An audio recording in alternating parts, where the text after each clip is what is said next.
Good morning, Trisha. Thank you for joining me at this latest edition of Storyburgh, the Convos. And for this year, we have been featuring. I've been talking to a lot of people in media and journalism and anything that touches with works, with images, with video, all the future stuff, right? Current and future. So, but I think today this is special because we are.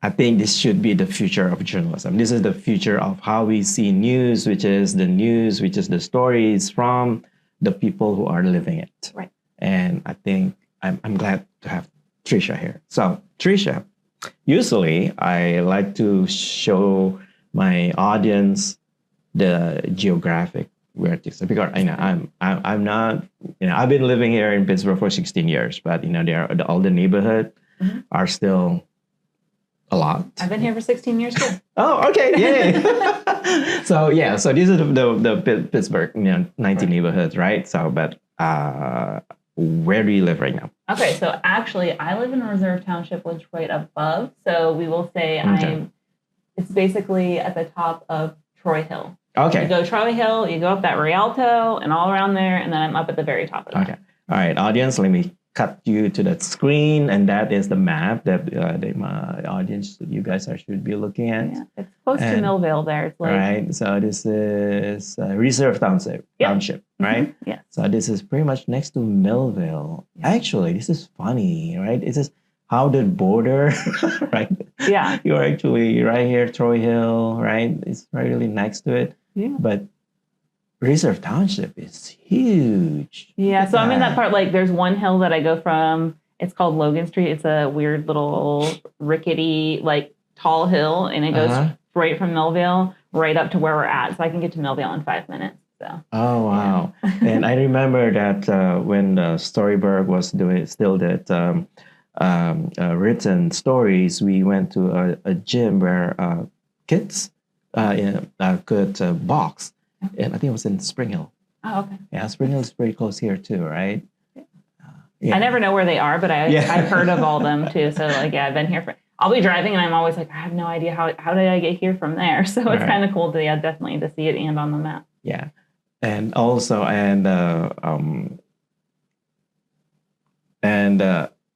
you are working on the magic hour, right? Mm-hmm. So, but we're going to stay on the geographic here. So, magic hour, where is it located? Magic hour is in Carrick. Okay, so let's go back to the map. I'm all over the place.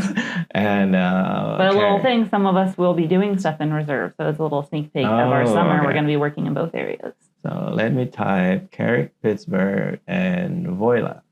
Oh wow. The opposite side of town. You live here. Yeah. And this is magic hour. Wow. It only takes like 20 minutes. It's not too bad. Seriously? Well, on a good day and time, I guess. I go in at like noon, so there's not too much traffic at noon. All right. Okay. So two questions related to geography. So why Reserve Township? I mean, did you grow up here? Did you grow up in Pittsburgh? Are you a Yinzer or? No. So I'm from a place called Corry, Pennsylvania. A lot of people have not heard of it, but that's where I'm from. And it's up near Erie, about 45 minutes outside of Erie. Okay. Going up 79. If you get off to Edinburgh, you take that exit and it's kind of towards New York. That's how I describe it because no one usually knows where it is. So it's kind of a country town in the middle of nowhere. Very nice to visit, but it was not like, I didn't shine too much there. It was, it's kind of a country town and I'm more of a, punk rock, alternative kind of person. But I loved growing up there and I go back once or twice a month. My nieces and my dog and my family, all of them are there. So yeah, it's a little bit different than the city. So I came to Pittsburgh in 2010 to go to Point Park. Oh, okay. And then I met my spouse, I think my senior year there, and we're married and we're here. Oh, wow. Yay. Yeah. So Reserve kind of came up during COVID 2020. We were at an apartment. It was a small apartment. I have very sensitive ears and I can't stand having people in the apartments around me. Also, people were very loud and it was like, not the best place. Cops would show up once in a while for the other people. So we were just ready to find our own place. We looked, we really wanted something, it's the 2 of us, and I have a stepson, so we have a room for him. We needed something big enough for us, but also to run things out of, because I know I like my own space and need like a little studio. And we found a house, and it's pretty big and really cool. And it was an estate sale, so we got it for less than the asking price. And it was like as is. And actually, my spouse and their dad worked on the house to make sure everything, you know, their dad's a contractor, so we got it. Nice. And that's why we're there. It's nice to have. It's really cool because it's similar to like the country. So we're outside of the Pittsburgh. I can see like Lawrenceville, but I have deer in my yard, and like I had turkeys the other day, which I feel like is my grandpa visiting me. And it's just kind of like a little country there. And we have the most property on the land, and then we'll go into that in a story later. But that's kind of why we're up there. Oh, okay. So I'm just curious. You know, I'm just wondering. I mean, my brain sometimes during interview it just like goes all over, right? Okay, you said that you're sensitive to sound, and that's why you picked that area. Do you think that it was because that you grew up in a country? So I think some of it is. Actually, we will definitely get into this when we're talking about what we're making. Like we're doing a feature film, and we'll talk about that. So yeah, I think it's a little of that, and then just, you know, like a neurodivergent brain doesn't like sound or hearing other people that's like distracting, or if someone else's TV is too loud, like it irritates me. But like I listen to my TV on volume 5 even when my spouse is sleeping, because like I'm paranoid, and they're like, you can listen to it as loud as you want. But so like other neighbors when you don't live with them are kind of that way. So it's kind of just like me needing to be free. But a lot of it probably does have to do with how I grew up, and there wasn't like, you know, there wasn't too much. We all had our own rooms and everything. Yeah, I think that's, you know, I don't want to jump ahead, but, you know, you're working on the media, multimedia, you know, so pretty much during pre-production, especially post-production, you have your headset, right? You are in the zone, and, you know, every spike in the noise level, you could hear it like, oh, I need to cut that.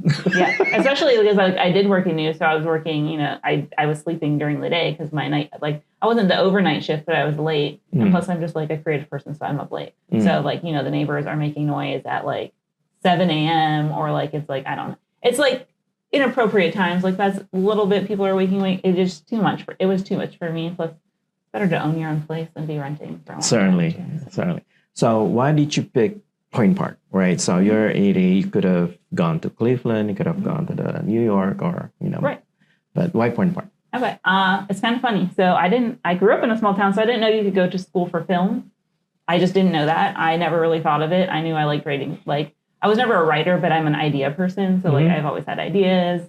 I was like obsessed with Buffy the Vampire Slayer, and like all my schoolwork, like I was writing Buffy episodes or drawing characters. So when I graduated, my parents were like, well, what are you going to do? I was like, I don't know. I like art. I like computers. So I went to school for graphic design for 2 years at the Erie Institute of Technology. It's like right behind the mall in Erie. And then while I was there, I don't know. I was experiencing that, but a lot of people are graphic designers, and I'm not much of an illustrator myself. So sometimes it's hard to like do everything digitally. And I just like felt like everyone was already going to do that in that area. I worked at my hometown newspaper for a little bit, but actually it was back in the MySpace days. I was really involved in the music scene there, and I had met someone on there I hadn't met before, and they had just graduated from like Full Sail University for film. We met and talked, and it just was like, I've been living under a rock. I was like, I had no idea you can go to school for that. So I actually just like looked up schools. I looked at Point Park. I only applied to Point Park, and I was like, because I had already done 2 years of college, and I was like, if I get into this one, I'm going to go. So my family supported me, and I came to Point Park because I got in. So that's kind of my journey. And it was, you know, it was between here, Cleveland, and like Buffalo would be as far from home as I would go, because we're actually kind of in the middle. Yes. But, you know, I'm glad Pittsburgh worked out, and it's less cold here than in Buffalo, and less snow at least. And my hometown's like snowiest city, like in Pennsylvania some years. So yeah, Pittsburgh was just the right place. Okay. So you mentioned that you're not much into like illustrating, right? Usually that's how I associate it. Sometimes like people going to the graphic design, they're like doodling. They're doodling. It's not doodling. It's like beautiful piece of art, right? Yeah. But they're just doodling. Right. Yeah, I doodle.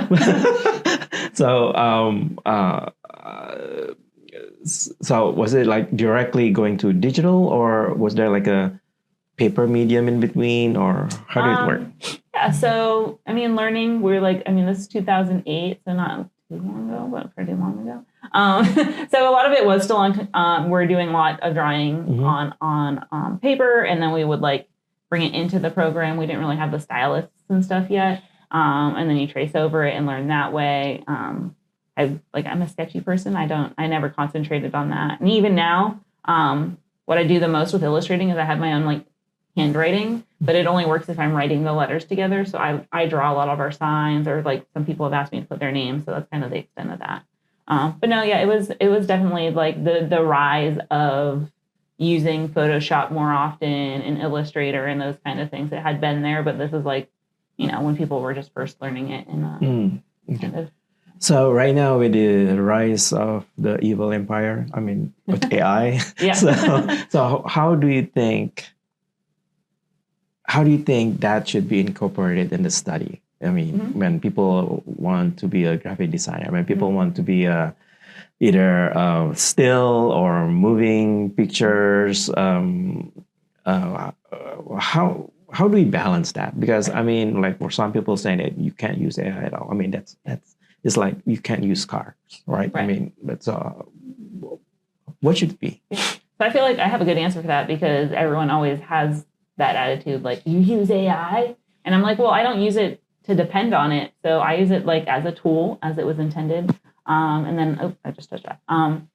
Sometimes I do it for the art, but it's only because I need to do it fast. And then so right now I've been drawing things from my mind to explain them to someone else to do them. So like I showed an idea yesterday. I was like, this is AI images. I need someone here to draw them for me. But to me, to just like give you like, I don't even know. I was like, I want 2 punk kids in a tent in the backyard, but the city's in the background. Like, but the style I wanted and that specific thing would like, then the artist would just go looking for things, or like I'd give them examples, like this kind of pulled it together. And I was like, change this, and that. And now I have it and I can give it to like someone. But I think it's really great to find your own vision especially if you don't know how to explain it, or, there's not a reference, because, it's more unique and individual when it's just coming from your brain and not a reference.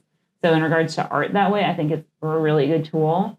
People don't use it in the right way always. We don't need to go too much into that, but that's kind of my opinion. I also heavily rely on it because I'm a very self-aware person. So I talk all over, so if you need me to just slow down.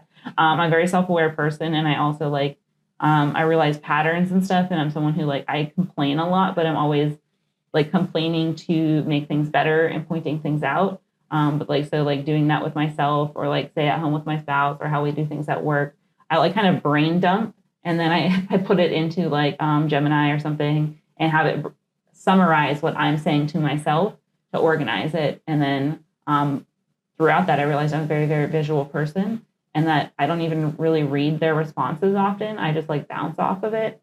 And then I'm make me a poster. So then I can remember the facts, and it's more fun for everyone else who's not as deeply into it. So I just use it as a tool all around in my life. And I think it's really good to do that. I think the final product being exported should not be, all created on there. I think if and when you can afford to have someone that way, you have to be careful not to take a style, because I know a lot of that is a controversy. It's people find their own artwork places, and it's more common now. So I don't like that, but I really think it's utilized in magic hour in my life. I don't think I'd be here right now if I wasn't utilizing those tools in that way, because otherwise I just make no sense in talking loops. And then I'm I have this idea, and then it never happens. So now we're doing things. So, I think, we just heard a masterclass right here. When you mentioned that, you can use, you can use the AI to describe what would you like people to come up with. I mean, I know that when you prompt it, right, you have to be really specific. And now with a lot of AI that they require us to purchase tokens or whatever, right? Mm-hmm. So if you do the generative adding instruction, that's more expensive, right? But then if you give them a specifically one paragraph, it's boom, right? Mm-hmm. That probably is going to take less.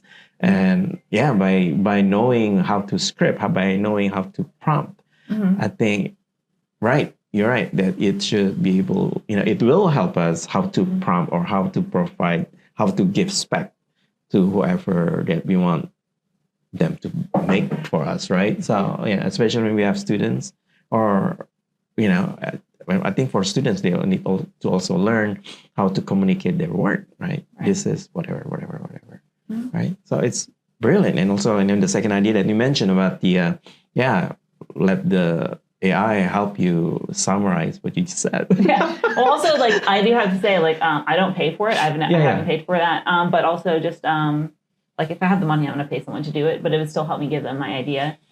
I go in it very much, I'm not taking the advice of the AI. I know a lot of people, that's also a struggle. You go in and they're like, oh, you're listening to, like, medical advice or something. I'm like, no, I'm sorting my ideas. And then actually my doctor's appointments and therapist appointments have gone way easier because I'm like, look at these things I realize and summarize. It's not going to take me 10 years to tell you all of this stuff. This is where I'm at from the help from them. This is what I'm looking at. Are these things related? Yes. Is it, I might be like, is it, I'm open about, I'm bipolar and have anxiety. So like, I'm like, is this a sign of that? Or like, is this just like me overthinking it? So honestly, it's helped me like be better how I am in person and with the doctors. But you really have to remember it's pulling sources from the internet and it is not the doctor. So I know a lot of people worry about that. So I'm kind of like actually the other day I was talking like, am I weird for having these opinions? Because like, you're so used to everyone throwing the negative at you. And I'm like, I hear you, I see you. Yes. But this is actually just making my life easier. And I get to be more creative because of that. So that's kind of my view. Like even with using it for medical stuff is you do not take it as the final word. Mm-hmm. Seek advice, seek help, seek your team to make those creative ideas, but it's good to like sort, especially if your brain is as busy as mine. I think that's another great idea. Like when we go to, when we make an appointment to doctor, sometimes, you don't remember, you don't, people's like, okay. I mean, like in business, people like to say, oh, you have to do due diligence before you go to meetings, right? Sometimes we don't do that when we go to doctors, right? We think that the doctors are going to give us all the information, but sometimes they are too busy too. Probably they have 10 patients at the same time slot, right? So when you're prepared, it's like, okay, so you can just ask them, right? So I don't know how many times I've gone in with my list of things, and then I get my doctor. I love her. She's like the best doctor I've ever had. She used to only be able to do 15-minute visits once in a while, and now I think we're on 25, but that doesn't matter. So I'd go in, and I'd be so excited to talk to her and tell her a certain thing, and then we'd go on that, and I'd walk out the door, and I'd be like, well, didn't talk about my migraine today. Or I'd be in there and she'd be asking questions about my migraine. And I was like, oh, well, I don't have one right now. I can't explain to you like why I don't feel it while I'm here. So, it's kind of helps me, kind of remember those things too.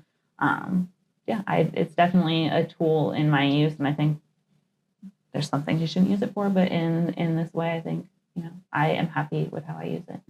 Right. I think other people should use it in those ways as well. Yes, just like anything, you have to use it responsibly. Right. Yeah. And like I said, I did use some AI images. Like once in a while, they're like, I had one on the website and someone noticed, and they're like, do you need someone to draw that? And then they drew it. And I was like, yes, like I have access to someone to do it because I do so much for Magic Hour and everything just because, we're very, very small. So I'm doing the graphic design and this and that. So like when someone has time, I also don't always have the time to reach out to people to ask them to do it. So it was like perfect. And then yesterday I had a couple artists in the room. I was like, this is what I want. And someone's like, can I start tomorrow? And I was like, yeah, come on in and start drawing this tomorrow. Like that would be great. So, and just being upfront when you do use it is like really important. So even on my presentation, I'm like, yes, some of this is with AI, but I want you guys to help me draw it. So being very forward and upfront about it for sure. Wonderful. I think that's, I think what you just mentioned, all these three things, they're awesome. I think that everybody should start using it. Yeah. All right. So, okay. Now you're done with the point part. So what's your next, what's the next thing after point part? After point part? Okay. So I'm going to take a sip of my drink first. All right. Because I talk really fast, like I said. Oh, okay. What are you drinking today? I'm addicted to fizzy water. See, I didn't make my water fizzy today, but usually I do. I just have there's a little caffeine pack in here, and then fruit and water. Oh, wonderful! Infused things. Yeah. Wonderful. Okay. So after Point Park, I started working at a tattoo shop as a piercer, kind of like out of the norm for like what I was going to school for. And then I started working there. It was a lot of fun. It was my style. It wasn't, going to work at the mall and stuff. Like nothing wrong with that. And then when I go to the mall, even now, people are like, "Do you work here?" When I'm at the food court, they're like, "Oh, I should say yes," because they're always like going to give me a discount. But I'm like, "No, I don't work here." It's really silly that still happens. So I worked there, and then I got a job at WTAE, Channel 4 News, as a news editor. So they hired me basically right out of Point Park. Wow. And, I never thought much about being news. I said I did work at the Corry Journal, my hometown thing. I was like the page layout, the paginator. Never thought any more into it because I'm not a news person. But yeah, they hired me right away. I liked it. It came pretty easy to me. There's lots of struggles about it, but I love editing. And I just can sit here and talk to you and edit something sometimes, unless it's something really involved. But I like the process of it. And I think doing things as simple as news editing, cutting wise, and not having a lot of time to put all your I'm not going to take 3 hours to cut a 1 minute thing. You don't have the time there. So I think that really helped me learn and grow as an editor. From there, WQED also, WTAE, worked at both, so I'm getting confused. I think I said WTA was where I first started. Yeah. Okay. So they ended up having a test project. I don't know if it was a test project, but they had a project called For the 412, where I think there was 5 or 6 people in their 20s got cameras, and you went out and you made YouTube videos. We kind of did this. So it was kind of like a lifestyle entertainment channel, they called it. And it was kind of new. YouTube had been around a long time. And, this was, I don't know, 2015-ish. So a lot of stuff had been out, but they kind of were they see the value in young people being out there and filming, and it's Pittsburgh based. So I applied for that and didn't get it because I didn't have any YouTube experience. So I made my own YouTube channel, did that for a few months, and then a position opened and they let me on the team. And from there, I found out I can do pre-production, post-production. I can be in front of the camera. I got to, I met everyone I ever possibly could have met to get to where I am today because of that job. So I started my own show called 41 Tunes. And I interviewed local bands, and I've kind of continued that since. That project before the 412 only lasted probably I think it was a year and a half to 2 years. Then I had some odd jobs, and then I got back in and was a news editor again there. And that's where I kind of sat for a while, but I had all that experience, and I kept making my own videos during that time, so it really got me kickstarted. And it was a learning experience, a team experience, and having that creative experience was I ponder on it all the time. I miss that so much. I see old pictures, and I think that is great. We did that, and I'm trying to create that as magic hour. So that kind of comes into the full vision of what I'm doing, and working with teenagers is only making that better, or I'm giving the opportunity even sooner for them. So kind of it. So looking back from your experience and your trajectory, from school and the professional setting, WTAE, WQED, and how important are portfolio during school, or probably before school, right? In that life or in that trajectory? And how important was it? Oh, they're very important, but I think people worry too much about it at the same time. So everyone's so nervous their portfolio has to be perfect. Right. I literally, to go to Point Park, I had to give something. I was learning HTML. I HTML'd my own website, very 2008, cheesy, had and that helped. So that was just using my skills to make something small. I had a few photos and my drawings on there, but that was enough to say, hey, I'm artistic. I'm here. I'm doing this. I don't have much experience, but here I am. And then throughout, even looking back, I was oh, my student films aren't the greatest. They're kind of boring. Everyone else had more help than me because I was kind of shy. But I look back and even our teen students love them. They're oh my gosh, these are great. So put those in your portfolio. It's not it depends on what you're applying for, what you're putting in there. But anything can go in your portfolio. If you make a portfolio, that should definitely go in it. So just there's the pressure of having it, and the pressure of it being perfect, but the pressure more just make it have a folder full of stuff. You don't have to be building it the whole time, but as you're making things, make sure they're easily accessible. So when you're I need a portfolio, you're not overwhelmed. And I find that a lot when kids are in their senior year and they're thinking about portfolio. So it's definitely important, but breathe. You are you. They want to see you, and you can't be anything else. So again, don't fake it. Put it there. Be proud of that. And if there's places you can learn, maybe when if I'm showing you mine, I was oh well, this is this. This was in 2008, so I would do this differently now. Yeah. But look at this cool shot I got of this guy peeking through the cornfield, which is a real thing. Yeah. So I think it's important to have, but people need to So let me ask you this. Which one is more important? Okay. A wide breadth of portfolio or a tightly focused one?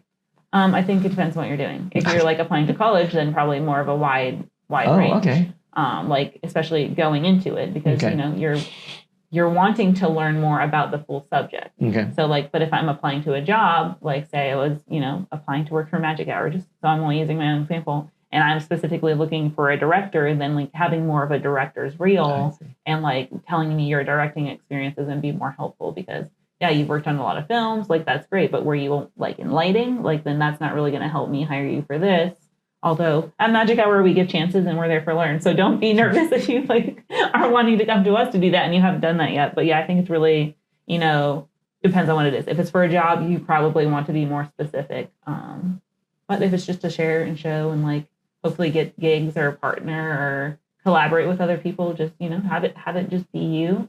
And I find I'm kind of weird in this way, but I think everyone should be like, I'm always like chill. Everyone's like, you're so chill. I don't think I am, but like if you're going to put the stress on yourself to show someone that portfolio and like you're overdoing it, you're going to go and overdo it in that job. You're not like it's great to be beautiful, but like you go in there and then because you expect yourself to be a perfectionist, they see that and expect it. And then it creates this, whole thing. So like, I'm very much on the emotional side, like, but have it, make it what you want, do the best you can. We're all perfectionists probably, so get it how you want it, but sometimes you just got to be like, this is good enough.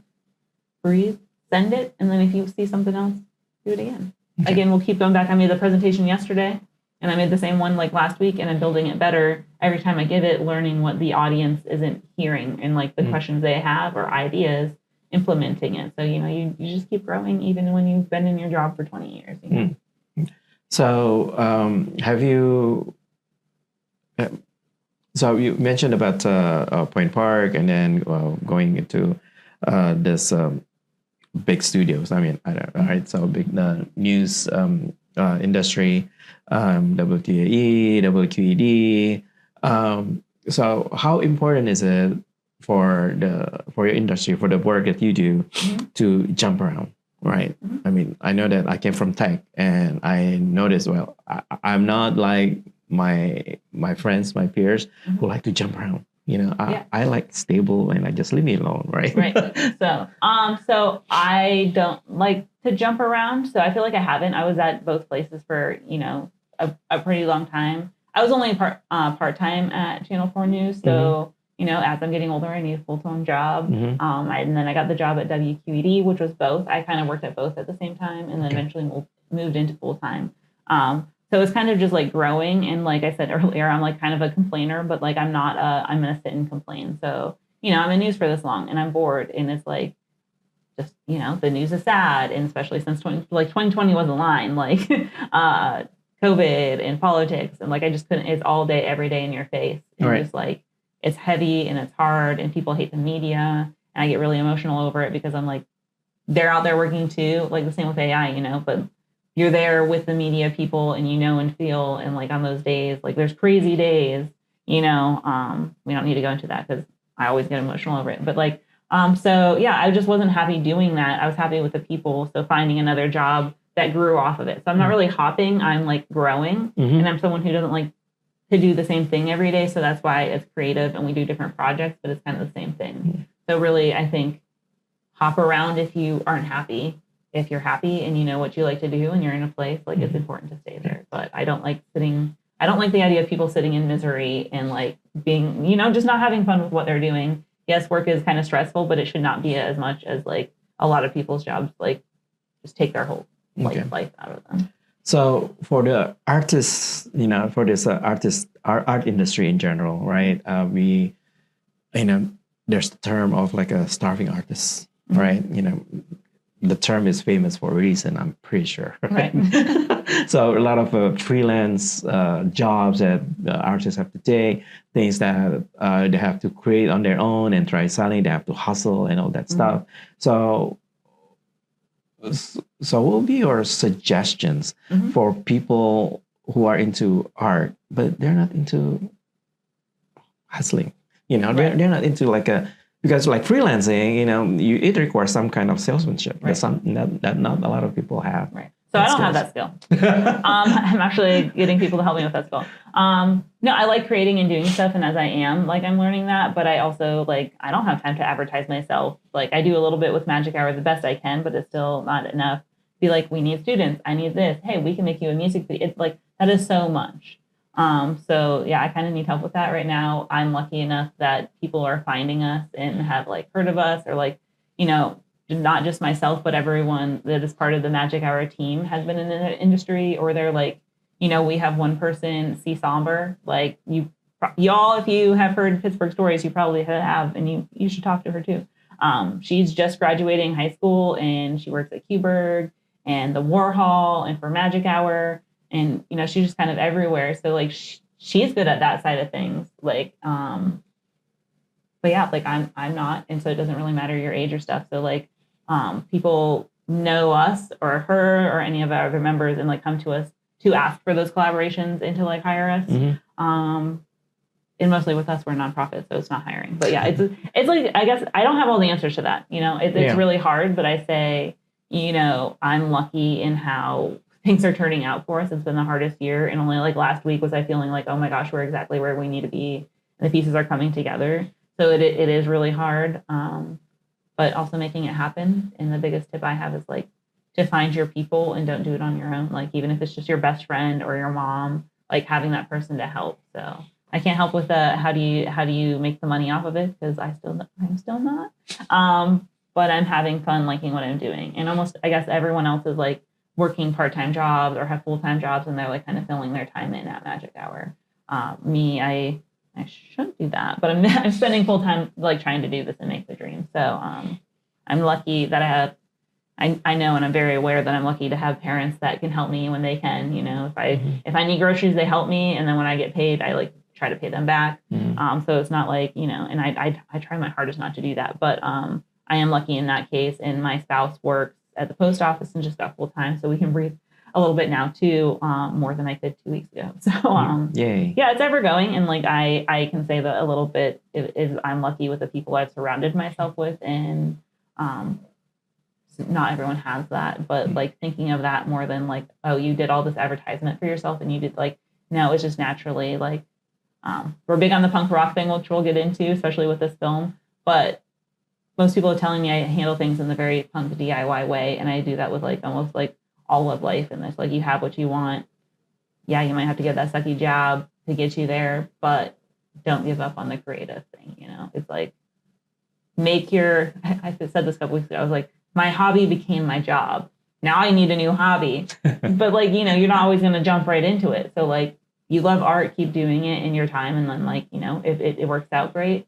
And I don't want to go too much onto it, so we can talk about other things, but I feel right now is that time. Everyone's being laid off from their jobs. Everyone, like, all of us artists, and a lot of, like, even people who just wanted to come in to do like, hey, I want to record something in your place. Then they're like, oh, well, I just got laid off. Can I come help more? You know? And it's kind of the time where we're going to help them do their dreams while they're helping us build. And then, you know, if there's money and build up from there is. If not, you're building the portfolio and the resume for when the job is ready. And I think the world's kind of just ready to take on, I don't know if the world's ready for us. The artists are ready to take on the world. Ready. Yeah, like, my best friend just opened a hair salon, you know, like, a year ago too, and they're doing so well. You know, we're the small people you didn't think, we're the small punk kids on the street, you know, whatever people consider that. And yeah, now we're doing things. So I think the world is ready for that, even if a lot of them aren't.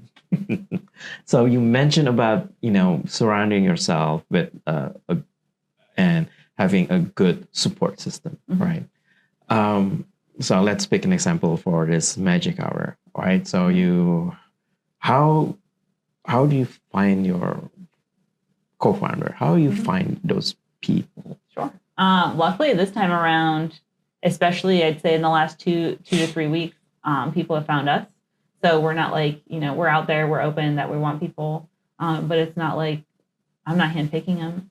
It's at, like, if you want to be part of a good group, come find us. Like, I know it's hard, and, like, I'm saying I have that, and I've worked really hard for it. And I know it's really hard for other people, but we're here. There's other organizations, you know, around Pittsburgh. I'm sure you've talked to many of them that are there for that reason. So I'll get another drink. and then I'll tell you about how my co-founder and me. Yay. Let me drink too. Yep. Stay hydrated, guys. Exactly. Summer is here. Okay, so my co-founder, Nathan, and I, we actually met when we worked at WQED. And a lot of my supporters were people I had worked with. We got laid off. As I'm saying, a lot of people are. But we just really, really liked each other and our team. And sometimes when you leave a job, you just never talk to the people again, or you're like Facebook friends. We're like, we're not going to let that happen. We want to do something. We loved having students. We loved working, with the high school age kids, creating their ideas and then helping. Like I've grown as a creator just because kids are asking me questions. So we decided, hey, we're gonna attempt to do something. I don't think we even knew what it was yet. And then if you've heard of the 48-hour film project, PJ Gaynard kind of leads that. It's like a huge thing. Look it up. I'm not going to explain it because that'll take like so much time. There's so much about it. But that's a ton of filmmakers. So I was helping him out. He introduced me to this woman, Alyssa, who works at like Valve Rentals, which rents film equipment. And this is like the thing, the networking. And I know someone who knows someone kind of thing. So you have to be willing to, mingle a little bit, even if you want to your side. So he's like, Trish, this is Alyssa. Alyssa, this is Trish. You guys, like he talks like that too. It's really fun. It's really fun. And he's like, you guys should get along. You guys are a lot alike and you both have things and you do things. And then she was talking. She's like, oh, are you guys going to start something? I was like, well, we want to. We don't have a space. And she's like, I have a space. Like this just like happened within like a week and a half of us being laid off too. So it was again, like the right place, the right time. Their place, they had like in a bigger warehouse place, which is where we are. Is an old bank in the part we're at.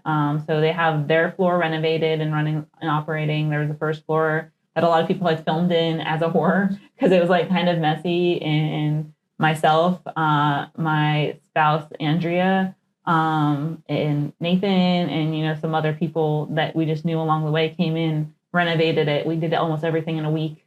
Wow. The patchwork and stuff, and made it great so the kids can come in. There's always work going to be done. I just like feel like I completed one room, but like it's kind of just like meeting the people. And then we met this woman, Heather, and she's like, she really helped and had all these great ideas. And then, it's kind of been that way. So Nathan and I met there. We also have like Edwin and Ian and Marianne, and like I can list everyone. If I've left your name out of that short list, like we have probably hundreds of people. But that's kind of a team that we worked with before. They support us. They have their jobs. But they come in when they can and they help in the story. Like some of them were there yesterday. Some of them are going to be there today. So it's kind of where we came from and just kind of lucked upon a place. But we just, how I was saying, hopping around until you find the right place. We found the right place and the right people. And then it became not the right place, but we still had the right people. So wonderful. I found a way to like magical, but that is why we're Magic Hour. I was going to say. Magic. So since people have their own activities, day jobs or whatever, right? So, and then you create a project, but how do you handle or how do you manage the availability, right? I mean, are jobs or like are persons associated to a particular task, or are you just doing things in a flexible way? Good question. It's kind of been a flexible way. It is.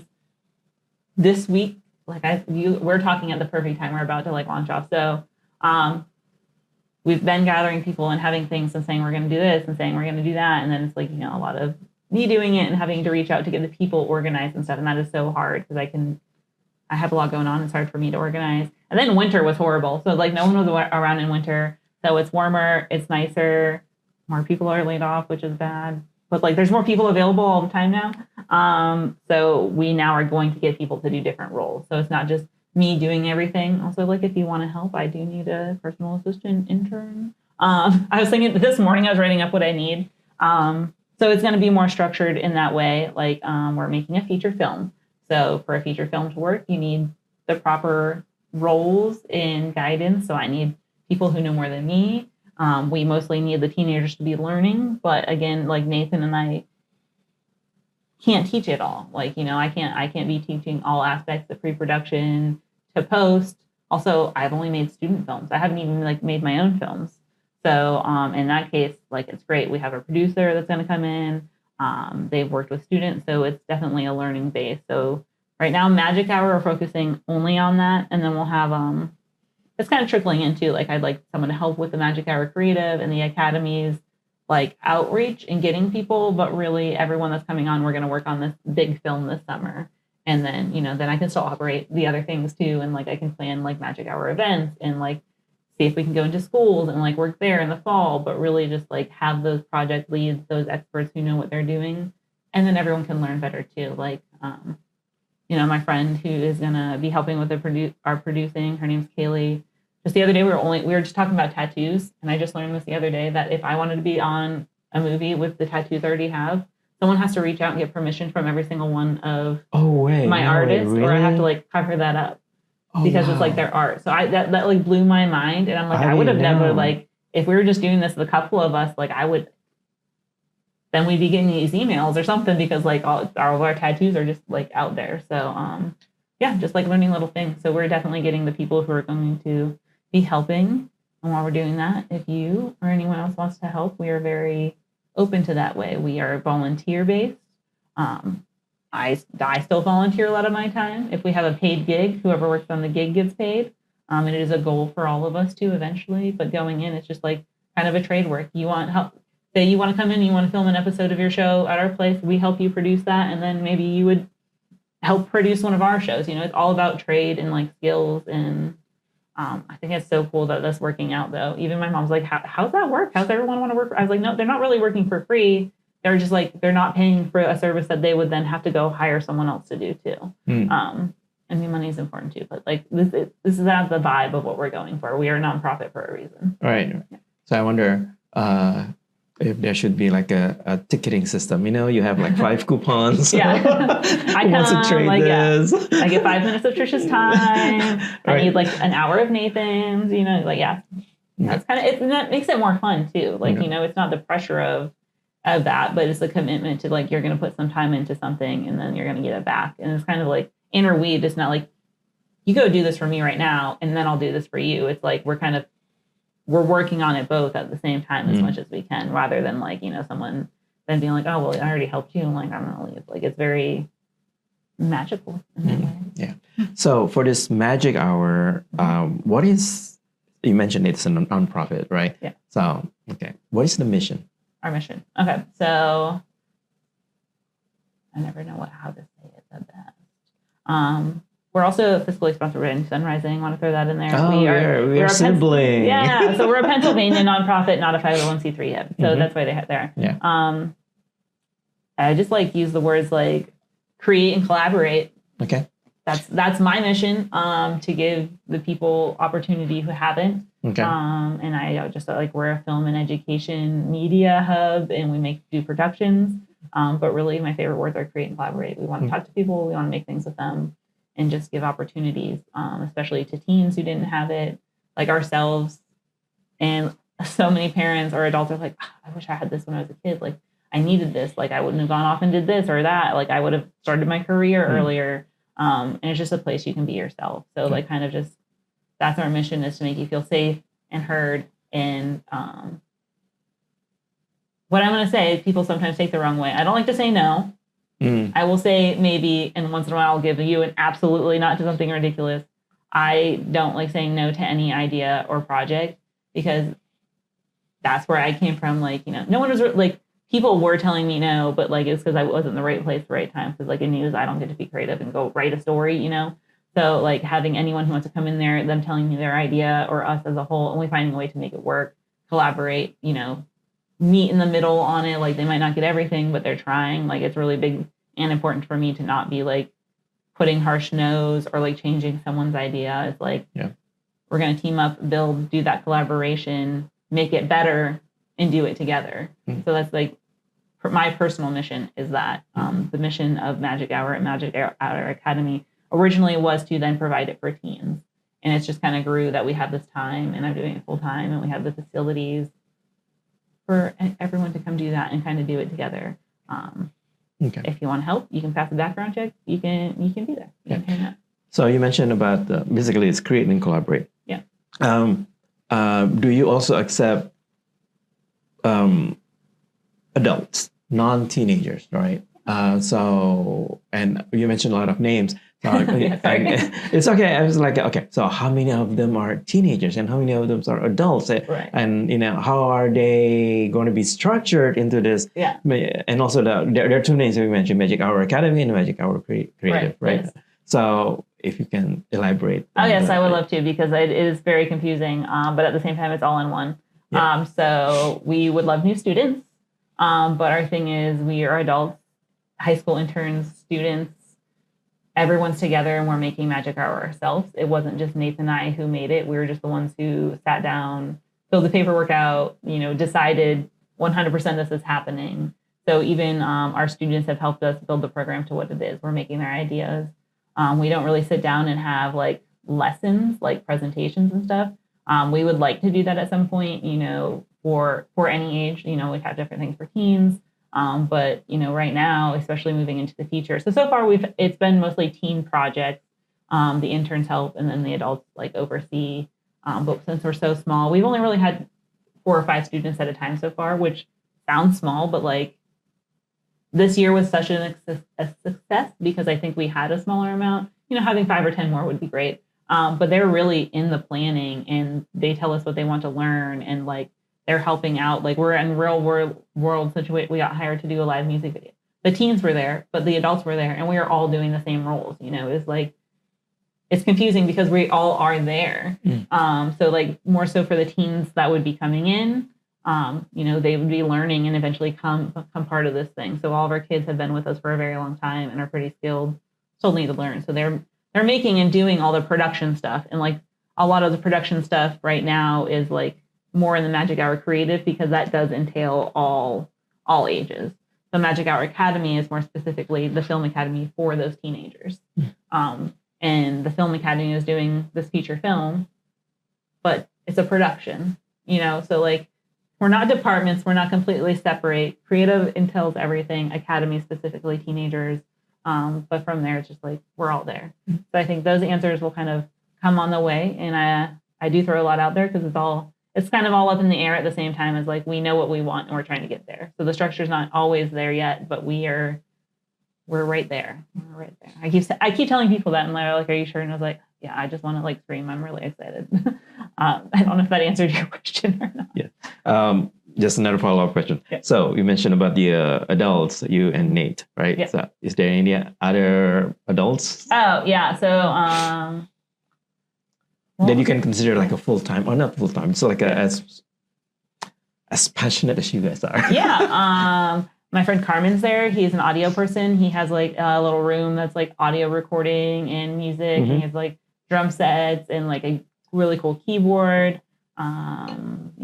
I mentioned Ian. He comes in. He's who hired me at my last job, and I had met him doing For the 412, and I interviewed him. Actually, my father-in-law introduced me to him, which is crazy, at the 48-hour film project. Yeah, so there's quite a few adults around. I have to like, our small team, every week we have Ashley and Abby who are adults. And then I have 4 high school kids during the day. It's kind of a hard mix right now. But definitely there are more adults than teens in the academy, like when we're there. So like, I guess I'm wording that wrong. Yeah. This is a hard question because it's growing. We have the 4 kids, we need more students. Yes. And then there'll be more. So a lot of like, I'm putting my full-time hours in. Nathan is like, puts his heart and soul and his hours in when he can. He's there on the days that Film Academy is scheduled. And then so far it's just like everyone else that comes in as needed. But for the summer, it's going to change.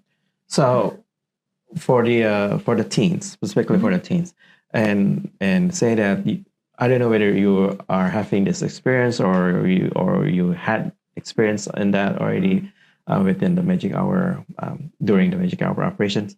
How do you ensure the continuity of the project? Because sometimes teenagers, they have their own priorities, right? They have, I don't know, class schedule, whatever, right? So how do you maintain that? I mean, good question. It's a struggle sometimes, but like the 4 kids that we have are super passionate. Actually, the one drives down from Beaver, and the other one comes in from West Virginia 2 days a week to work with us. So people like us that much that they drive Obviously. that much. Yeah. So for those kids that we have, like, I mean, they're just already dedicated in it. Yes, they're in it already. Yeah. I mean, where we keep things like they're like, we have stuff to do for them because we know they're coming so far. For, other kids who are interested in coming but not sure, that's okay. We just ask them to communicate. Like, we talk to them. Are you happy? Do you want to learn something else? So that's kind of our goal of that. And then with having a bigger project and it being hands-on, like you're not sitting in a lecture, like I think that's what keeps them, and how I'm saying like the kids are basically decision makers just like the adults. I think that helps too. So like, I'm not telling you, no, you can't do your project. Like you have to do X, Y, and Z first. Like you have to learn these things and work, but you're doing it the whole time. And if it's not what you want to do, then you kind of just don't want to do it. So I think that helps continue. And then seeing part of the project finished and feeling that, the kids feeling that, then they want to do more. And then they want to tell their friends. So right now we're just kind of at the point where we need those people before I can better answer those questions. But that's how we plan to, that's how we plan to do it and how we've experienced things so far to keep things rolling. Right. So far right now that the teenagers have to go to the Carrick office or the Carrick facility to do all this stuff, right? Do you have, I know that you guys still early, how many years have you been around? Magic Hour just one. Almost exactly. Yeah, we opened and started our film academy July 7th last year. Okay. So I wonder in your 5-10 year plan, Yeah. Are you going to have a traveling academy? Because we have 90 neighborhood of Pittsburgh. Yeah. Right. And recently, this is very timely. We've been having a lot of teenage troubles here in downtown, and people are blaming each other like, oh, this is blah, blah, blah, blah, blah. But then I guess the teenagers need activities, right? Whether in downtown or whether in their own community or in their own neighborhood or in their own schools. And I think they just have to be busy. And I think this is a great stuff, right? Because right now, who doesn't have a cell phone? Who doesn't use social media? Right. And I think like my own experience too, as teenager ages ago, right? We want to be validated. We want to be seen, right? And now they have great tools to show things, to put their map, in the world or something.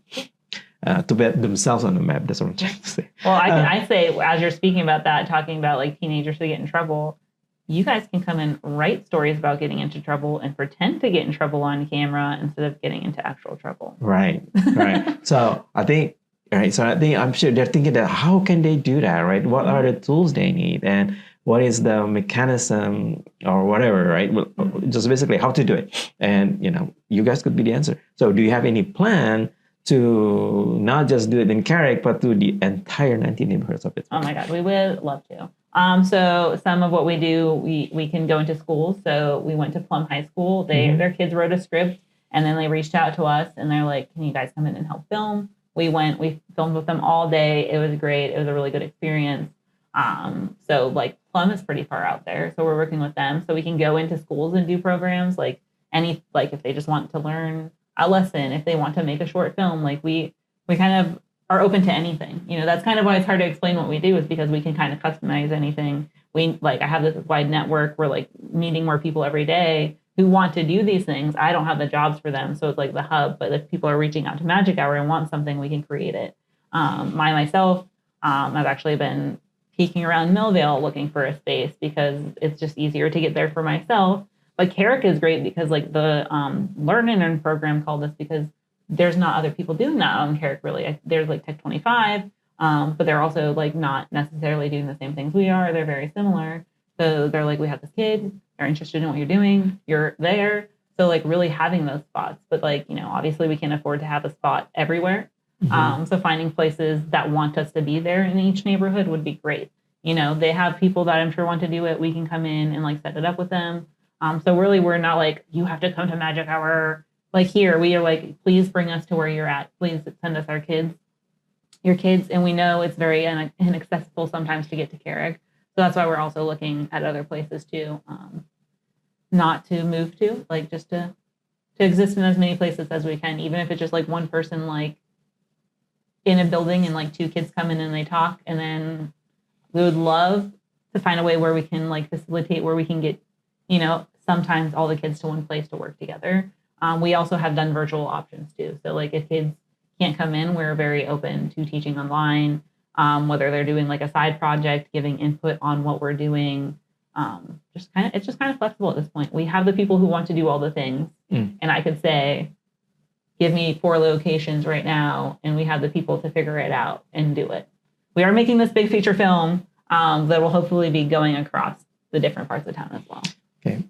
I know what is that feature film. What is that all about? Or is it a little secret? I'm allowed some of it. So I mean, we're there. Everything's been leading up to this. Give us a teaser. Yeah, because it all goes together and how it's going to grow. So we are going to make a feature film called Babe, the Kids Are Posers, and I will read you the logline so I don't give you way too long of a story because that's what I do.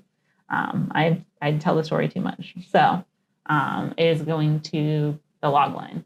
When bizarre notes drive their family insane, 2 punk teens team up with a rock icon next door. Together, they rally a squad of misfits to secretly rebuild the house and their community. So it's kind of like a really big Pittsburgh thing. Going with like a cult classic kind of vibe, which an article came out recently about how Pittsburgh's like a cult classic kind of place. Goes into there. But if you know, like Bill and Ted, School of Rock, Elvira is a big influence on this. And just, you know, coming together as a community and doing things is a commentary from like me saying I grew up in the middle of nowhere to being in Pittsburgh, the difference between neighbors there, the neighbors here, difference between neighbors before COVID and after COVID. Like we don't have those connections, and like undecidedly, like it's not on purpose to like pull Mr. Rogers in, but like that's what Pittsburgh is that. It's kind of cool because some of us have worked where he has worked.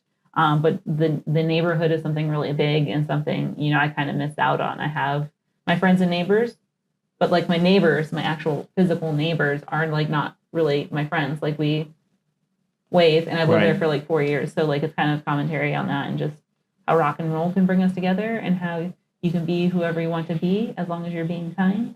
Like it doesn't matter if you like punk music or country music, and like, you know, so.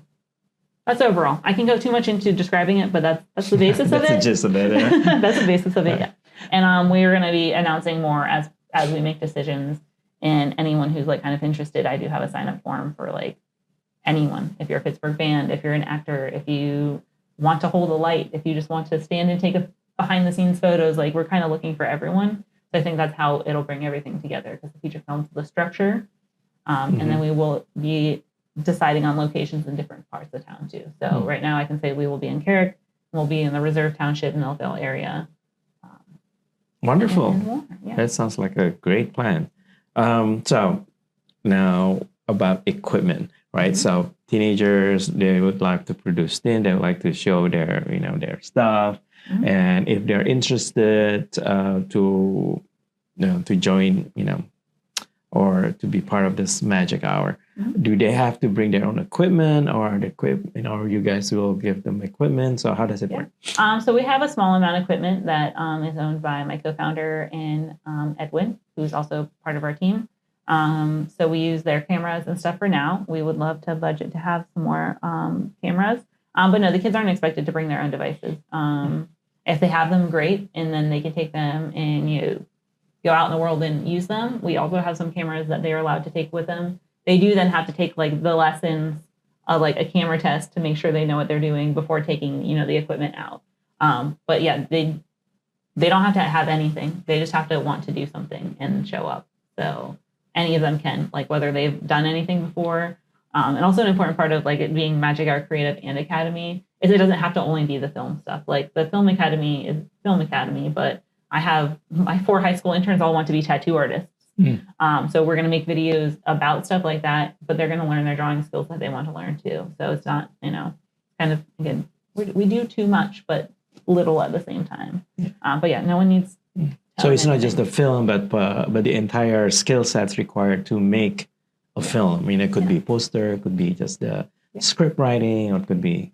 Could be anything, or just if you want to be a graphic designer, that's on a film too. Or just a light grip. You mentioned that, you know, it's just very important. Yeah. If you just like watching people and taking photos, perfect. We need behind the scenes. Yeah, kind of like that. So, and also like a really big part of it is like that community element of it, and like how we're making this movie about neighbors is like our kids come and they make friends that they, you know, they can get along with. Right. Those kids stick because they have friends. Some of them, you know, like I think 3 of our 4 students are homeschooled, so they come like they have very active lives, but they come and they have these new friends, and like they're with those people more than anyone else, other teens, because like, you know, they're taking their school from home. So it's like the social aspect, not just, you know, the learning and stuff. It's really like the social, emotional, creative, all around. Yeah. So I guess also it's a channel to release their energy, their enthusiasm, their artistic aspiration, you know, or, you know, inspiration, that they can do it from the adult's perspective productively. Yeah. Right. Yeah. That, and it's not just like, oh, my mom sent me here. They're like, oh, my mom just sent me here. But then we're like, but what do you actually want? You know, and we actually don't. Like, we don't have students who just were sent there, but, you know, send your kids to us. Yeah. It's like, so I think this could be one of the answers for the teenage problem that we are having lately, that if we can have this activity, extracurricular, after school or weekend activities in each neighborhood, right? So that would be great, you know, because especially there are a lot of, you know, sure, Pittsburgh, it's a sports city, but there's also the artistic side of it. Yeah. Right. Yeah. So is there anything else that you like to say, or is there anything that we can help? I think this was great, and I did way better at this conversation than I've ever done on answering questions on podcasts. So you're doing great. The other day I was like, I don't know. The Q-Berg, my little thing there, I said and like so many times. So I'm hoping I didn't do that. But I like, this was more of a conversation instead of only about magic art. I love that you told like my story from like how I got here. I think that was really helpful. So just telling you're doing a good job. Oh, thank you. And I think that's about it. Just like pay attention, look for our feature film information. Please be part of it, whether it's like you can just be someone walking in the background. If you are in a part of town that doesn't have something like this, talk to us. If you have a place that you want us to be in, talk to us, because that'll make it easier and more realistic if we have someone and a place to already go into a place than trying to find, you know, somewhere to rent. Because again, we're nonprofit. We don't have any money right now. we can rent the one space that we have. So yeah, finding those things, connecting, and we're just there for whatever, you know, whatever people want to do, no matter what the person is. Just, So, you know, as a cutout for the interview, let me provide the I talk more than most people. I know I talk so much about this. So this is what Magic Hour is. This is the website. Yeah. We're also working on the website, so some new stuff will be coming soon. Yeah, Pittsburgh Film Academy. So guys, stay tuned and check it out. Yeah. All right. Thank you very much. And it's been fun. It's been very inspiring. And I hope you best of luck. Well, thank you very much. Thanks for having me. All right. Thank you. Yeah. Bye.